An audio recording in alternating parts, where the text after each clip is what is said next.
আজ আমার খোকার জন্মদিন, তাই আমি ওর জন্য নিজের হাতে পায়েস করেছি। কিন্তু কিন্তু ও যদি কখনো জানতে পারে ওর বাবাকে কে খুন করেছে, তাহলে ও তো আমাকে আর ভালোবাসবে না।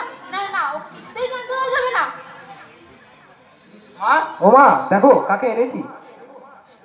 ভালো আছেন মাসিমা? মাসিমা কেন পাগলি? মা বল। বেশ মা, বেশ তোরা বস, আমি তোদের জন্য পায়েস আনছি। হঠাৎ পায়েস? আজ আমার খোকার জন্মদিন যে, দেখেছেন কেমন দুষ্ট, আমাকে পর্যন্ত বলেনি। তা বলবে কেন বাবু? তার ওদিকে খেয়াল আছে নাকি? কিন্তু মা, আজ যে খেয়াল করে তোমাকে একটা কথা বলতে হবে, যে কথাটা তুমি আমার কাছ থেকে বারবার এড়িয়ে গেছো। কোন কথাটা রে খোকা?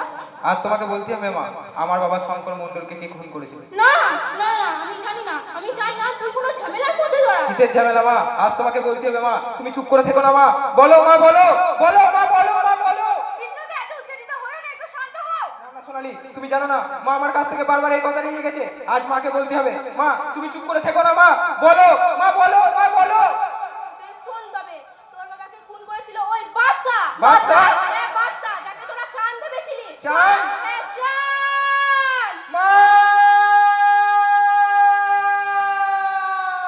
কৃষ্ণদা, মাসিমাকে এভাবে দুঃখ না দিলেও পারতে। না না সোনালি, ওই শয়তানটাকে আমি ছাড়বো না। ওই শয়তানটাকে আমি নিজের হাতে শাস্তি দেবো সোনালি। ওই শয়তান